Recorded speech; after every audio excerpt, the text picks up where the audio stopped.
Maybe this person is you. When relationships start to deepen, you run away. When someone comes close to you, you feel an uncomfortable tightness inside. You start by thinking, this time everything will be different. And months later, you feel the same cold distance again. People may find you mysterious. They say, you're hard to understand, but you know something else. You don't actually want to be understood, because being understood means being seen, and being seen is risky. This video addresses the silent structure of disconnection. It speaks to souls who are tired of ending relationship, but are even more afraid of starting again. It's important to state this clearly. You are not broken. You only cut your ties once to avoid breaking, and now this movement has become the only dance you know. Think about this for a moment. Maybe the problem isn't loving. Maybe the real problem is that the place where you learned to love left you alone. There is an exhaustion inside you, but this fatigue does not go away with sleep. When you wake up in the morning, you feel as if you never rested, because in reality, you are awake all night long. Even in your dreams, you try to control things. You talk to people. You laugh. You say, everything is fine, but there is a voice inside you. A quiet voice that says, enough. One that says, don't get too close. One that adds, in the end, everyone leaves. Where does this voice come from?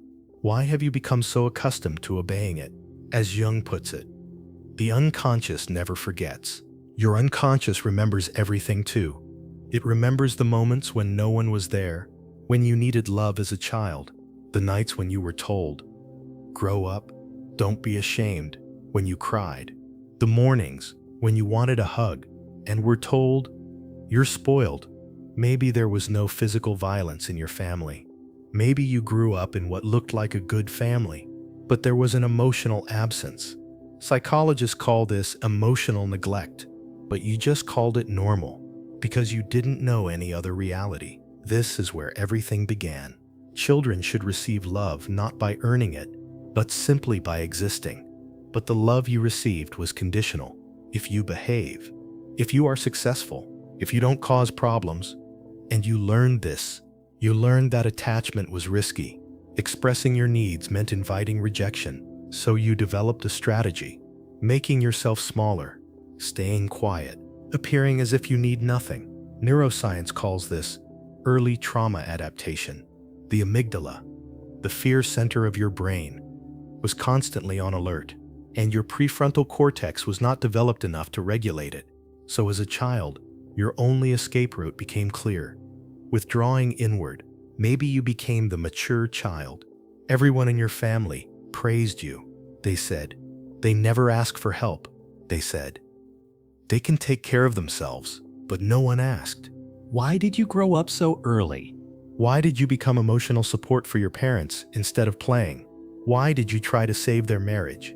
Psychologists call this parentification, the child who meets the emotional needs of the parents.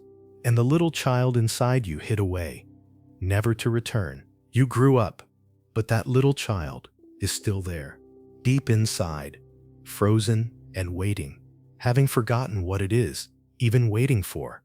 Now you are an adult, and you enter relationships. At first, everything is great, because you know how to be perfect. You understand what people need. You give it to them. But you are never yourself, because being yourself feels like a dangerous luxury. After a while, the other person wants to know you deeply. They want to get close to you, to enter your depths. And at that moment, panic begins. The amygdala in your brain sounds the alarm. There is risk, but this time, the danger is not violence. The danger is intimacy, being seen, being vulnerable, and you do the only thing you know. You create distance. First, you send shorter messages. Then you reduce the depth of conversations. Then you say, I'm busy. And finally, you disappear, vanishing, cutting off. Call it whatever you want. The result is the same, disappearance. And the person in front of you asks, did I do something wrong? No, you didn't do anything. They just got too close. Have you heard of Jung's concept of the shadow?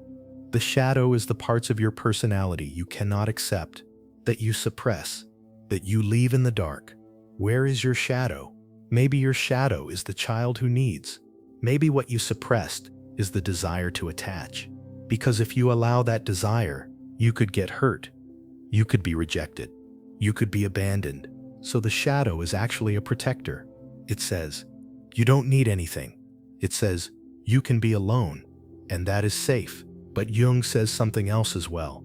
You cannot become whole without facing your shadow. Individuation is only possible by accepting the shadow. So the more you run away from yourself, the more alienated you become from yourself. Jung has another concept, Puer Aeternus, the eternal child. This archetype describes souls that cannot fully attach, that never settle, those who constantly escape under the name of freedom, those who flatten everything out of fear of commitment, those who say, I am different, but actually mean, I am afraid. If you are constantly searching for new beginnings, but never finishing anything, if what you call spiritual freedom is actually avoiding attachment, maybe you are also caught in the trap of Puer Aeternus, and this trap keeps you away from the depths of life. Science says similar things. Those who experience early trauma may develop attachment disorders in adulthood. Oxytocin, the bonding hormone, is not released properly. Dopamine loops are disrupted because the brain learned this. Closeness, danger. So you are not going crazy. The brain is just trying to protect you, but the old danger is no longer there.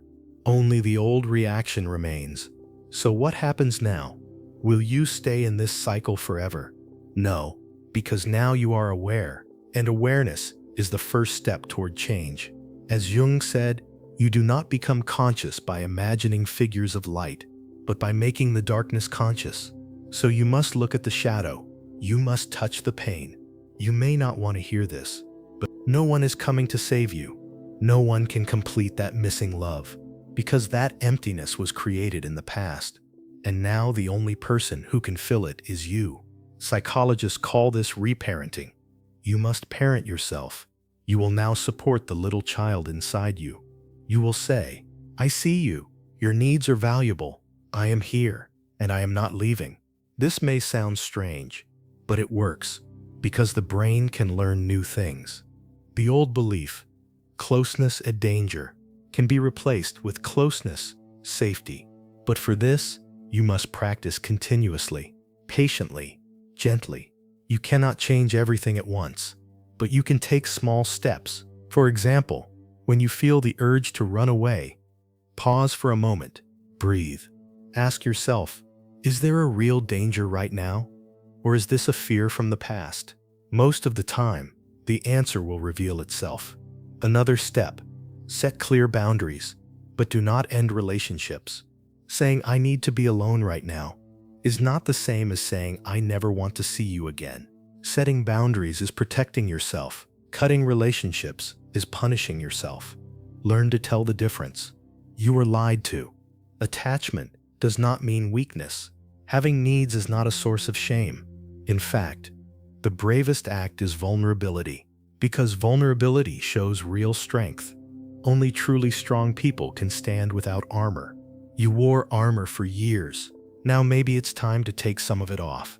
Jung says, being human does not mean being alone. Being human means being whole. To integrate, you must bring together your fragmented parts. The little child inside you, the child who needs, cries, wants to be held. That child does not make you weak. That child makes you human. You cannot destroy the shadow, but you can dance with it. You can recognize it. You can say, hello, fear. I see you, but you no longer control me. Over time, the shadow will shrink. The light will grow, but this will not happen overnight. This is a journey that lasts a lifetime. There is a difference between being alone and feeling lonely. Being alone is a choice. Loneliness is pain. Maybe you choose to be alone, but deep inside, you feel lonely. This contradiction exhausts your soul, because humans are beings that connect with others. They need relationships to survive, but your nervous system says, connection, danger. Now you can teach it again. Connection, life. Jung's final sentence.